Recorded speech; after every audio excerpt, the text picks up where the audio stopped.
Raider Nation, what's going on? You're watching the Raiders Report. On today's show, we're going to get into the latest around Marcus Peters because there is an update on him. What's the latest on Josh Jacobs? And then the Las Vegas Raiders rookies reported the training camp today. What are some news and notes that I do think everybody out there should know?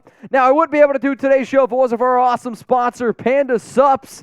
So a huge shout out to them. Make sure that you guys use code Raiders at pandasupps.com for 25% off. Whether you're looking for BCAAs, whether you're looking for maybe some protein, some fat burners. If you're looking for some workout supplements to get that beach bod ready, Panda Supps is really going to be able to help you guys out. So let's go into the latest here around Peters, the free agent cornerback. And he is expected to sign with the Raiders by next week. That has been confirmed to me by multiple sources at this point. Next week is the date, and I said this yesterday on the show, and if everything goes to plan, all right, and this is the very, very important part of this statement. If everything goes to plan, Marcus Peters will be a member of the Las Vegas Raiders by next week. Veterans report to training camp on Tuesday the 25th, and it might happen Tuesday, Wednesday, Thursday, Friday. But when it comes to covering the Raiders, and I say this laughingly, but deep down, I'm kind of crying inside. Does anything ever go to plan with this team? So it might happen a day or two after next week. I was told no matter what, though, in the next 2 weeks, Peters will end up signing with this team.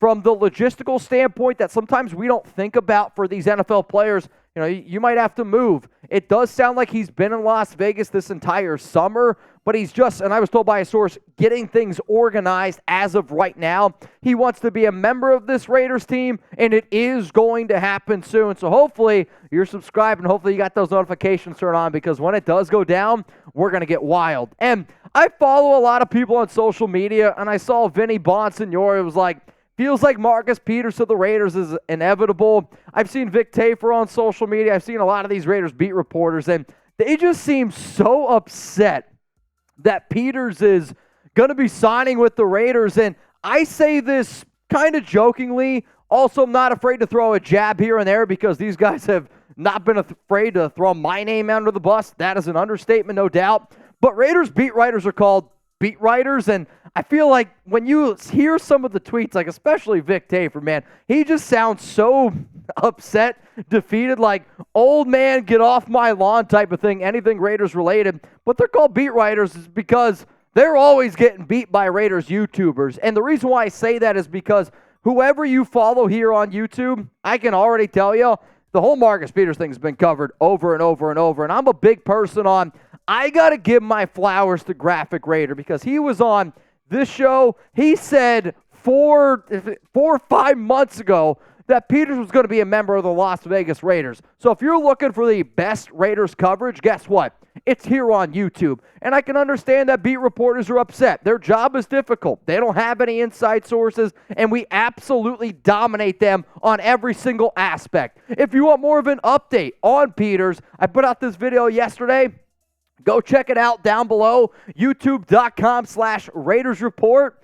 We're going to see Marcus Peters soon, and I'm excited to have that happen. Why? Because I know it's going to be one wild show. And if you haven't already, join the family for the best Raiders coverage here on YouTube. Whether it's news, whether it's rumors, whether it's guys like David Zahn, Trivan, John Scheffler, PG, whoever is making us do beer boots, beer bongs. I want this show to be like an Oakland tailgate. But I also want it to be an Oakland tailgate where you're sitting around with a bunch of, we'll call it knowledgeable Raiders fans, and you're having good conversation. If you miss the old school Oakland tailgate days where you could have a beer and talk a little Raiders football, then I promise you, this is the show for you. Hit that subscribe button, turn on those notifications, because we're going to be live for many hours when Peters does officially sign that dotted line. Because right now, it is a verbal handshake agreement. Next week, it'll be the dotted line. Coming up next here on the Raiders Report, the latest on Josh Jacobs. And I've been really trying to follow this whole story around Josh very closely. I have reached out to Jacobs personally. I have reached out to Jacobs' team to tell their side of the story, to come here on the Raiders Report and give their 2 cents. Unfortunately, I'll be real, haven't heard much. However, I have heard from people that have been close to Jacobs in that entire situation, and I have gotten some new info that does need to be shared. It is a cold, hard fact. The Las Vegas Raiders offered multiple offers to not only Jacobs, but his team. The very first offer that was presented to Jacobs' team, which I was told Jacobs was not present at, was Saturday, July 8th, okay? The problem with this is, and I said this, I'm going to go back to that Tuesday show, where I said both the Raiders and Jacobs' team are responsible for not getting a deal done. And I will still say that both of them are responsible for not getting a deal done. However, the more digging I did, the more information that I got, which I'm totally allowed to do and get more info, I would say 75% of the blame falls on McDaniels, Ziegler, and the Las Vegas Raiders. 25% of the blame falls on Jacobs' team, and I might even put that at 20% Jacobs' team, 5% Josh Jacobs. The problem is the Raiders and Jacobs' team, they were never close. I mean, for what Jacobs wanted compared to what the Raiders were offering, it was never there. And one of the things that I said was this: if the Raiders offered Jacobs a 3-year deal with at least $22.2 million in guaranteed money, I'm going to put more blame on Jacobs. I'm telling y'all right now, the Raiders did not offer $22.2 million. In fact, the number that I've heard is somewhere around between $18 and $19 million in guarantees. Flat out, that's a slap in the face to Jacobs. You can say what you want. I've been trying to play both sides of this fence. I've been trying to be as honest as possible. That's my job here. But if you were to offer Jacobs less than $22.2 million in guarantees for a contract extension for 3 years, that is a clear slap in the face of Jacobs. And honestly, I can't blame him for being upset. It's probably what led to the bad business tweet. Let's go here to some more information, because the more and more that comes out around Jacobs, right? And a lot of times the national media, they just try to get what they can do in the middle of July. Like I see Albert Breer tweeting stuff out. You got this report here from Rich Eisen that says, my sense was that the effort was really made. And then Jacobs down here, he commented, Cap.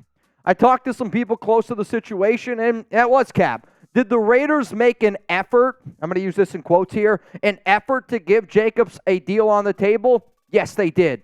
However, though, the offer that they laid on the table was not even close to what Jacobs was asking for. So when you hear the Raiders put 2 deals on the table for Jacobs, that is true. That's 100% cold, hard fact. But in terms of how good was that actual deal, it was not even close to Jacobs, and that's one of the reasons why I was told that he was upset about the whole thing going down. Now, I posted on Instagram, which I put a lot of content out there. Go follow me, at Mitchell Renz 365. And I put something out there in regards to the Raiders and Josh Jacobs' team. They're both responsible for not getting a long-term deal done, which I will stand by. It takes 2 to tango. Let's be real. I will never feel bad for anybody in the NFL when you're, at the end of the day, making millions of dollars when there's a lot of other people that make extremely less. Does Josh Jacobs deserve more money? Yes.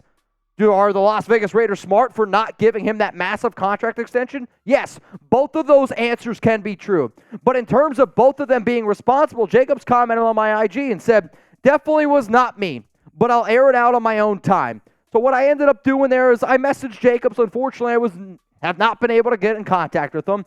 I had a Raiders player text me and said, dude, Jacobs is one of the hardest guys to get in contact with. He told me he's got 6 phones, which I hear 6 phones and I'm like, holy shit. I remember that old song. It's like, I got 2 phones. Well, Jacobs has got 6 of them. So getting in contact with this guy, it's not easy at all. But from people who I trust, people who I talk to, just hearing the entire situation from Jacobs' team, which I talked to about a week ago, it was clear as day. Josh Jacobs wants to be a Raider. He wanted to be a part of this team. There was a reason why he was in that parking lot with Max Crosby. He wanted to sign a deal. And I really think if the Raiders would have given him a fair offer, that dotted line would have been signed and that contract extension would have been had. So I will say this, Josh, I apologize to you for thinking that you didn't want to be a part of this team. However, if you do want to be a Raider, I'm hoping you show up week 1, because sitting out training camp, I'm not very thrilled about. Sitting out the preseason, you have every right to do that. But when it comes to week one, when it comes to actually putting money on the table, I know fans spend thousands of dollars to go watch Raiders games. They spend a lot of money to go and hang out at those hotels. They spend a lot of money, time. If you want to prove to the nation that you're with us and you're on our side, show up week one, be ready to go, and all this shit that we're talking about in July and August, it's not going to matter. All we want is to know that our star running back is motivated and excited to play for the Raiders. Coming up next here on the show, we're going to get into some more training camp notes, because I definitely think it is an important thing to do. But hey, today's show is presented by Panda Supps, and if you're trying to get into the best shape of your life, I recommend all of these awesome products here by Panda. Now me, I love the protein. If anybody out there, and it's funny because Chugs and I, we were talking about, what's that machine from Ninja that we've literally been talking about? It's Creamy. So Creamy's got this amazing thing that you can put like protein in. You can make your own personal ice cream. Spoiler alert, I got one. I did it with Panda. The protein ice cream mixed with anything, it is insanely good. If you got a sweet tooth, it's going to I'm telling you, it's a game changer. This fruity protein, it tastes like the milk on the bottom after you get done eating like Fruity Pebbles or Fruit Loops or something like that. Unbelievable. If you have a sweet tooth right now, the best protein you will ever taste, it is from Panda Supps. I will also say, Chug says he likes vanilla. Now, Alex also, my fiance, huge fan of the vanilla protein. If you like to mix in like peanut butter, fruit, stuff of that nature, you're going to want to get your hands on this one. Also, the BCAAs that they have with the summertime is as hot as what it is. You got to be able to stay hydrated out there. If you recommend, or I guess I should say, I recommend, and the amount of drinks that I had here, Panda Supps is going to be like, yeah, you should definitely get some BCAAs in you. Go to pandasupps.com, use code Raiders for 25% off, but they got a whole bunch of different flavors in. I'm going to try to explain my favorite BCA flavor as best as I can. It's the melon one. And for anybody out there, and I never really knew what this was exactly, but anytime I go to a Mexican restaurant with my fiance, she always gets this like melon drink. It's like blended melon cantaloupe into a drink. That's what the BCAs taste like. Agua frescas, yes. Yeah, I mean, Chugs knows. He's a connoisseur. If you're looking for something to just pep up your step a little bit after a workout, maybe get you going in the morning, those are all things that I recommend from Panda. Awesome workout supplements owned by a Raiders fan. It's going to be code Raiders for 25% off at pandasupps.com. Now, the final thing that we're going to talk about here is some more training camp stuff. And the final training camp things that I'm going to discuss are people who have been looking for updates. And believe me, man, I'm looking for updates too. The unfortunate part about Raiders training camp today, which is when rookies reported, think of it as your first day of school, right? First day of school is you went to school. You met your teachers, you met your classmates, and then you went home. From what I understand today, that's how Raiders rookie training camp went today. Now, veterans, they're going to end up reporting on July 25th. The top names that I'm going to be looking for, Aiden O'Connell. Is Tyree Wilson going to be out there? I did hear that there is a chance that Tyree Wilson gets put on the PUP list, so please keep that in the back of your mind. And when you hear PUP list, I don't want you to panic. If Tyree Wilson's on the PUP list at the end of training camp, that's a different discussion. That's where we're going to hit the panic button a little bit. Training camp here for the Raiders, excuse me, I got to burp again. It's going to go up right until the beginning of preseason, so the first preseason game for the Silver and Black is August 13th. The number one name to monitor during Raiders rookie training camp is Tyree Wilson. In terms of major updates today, be honest, we don't have much. But that's because today was the first day of school is the way that I'm going to put it for Raiders rookie training camp. If you made it this far in the video, it means we're doing something right around here. So please don't be shy. Hit that subscribe button. Turn on those notifications. That way you never miss anything around the Las Vegas Raiders.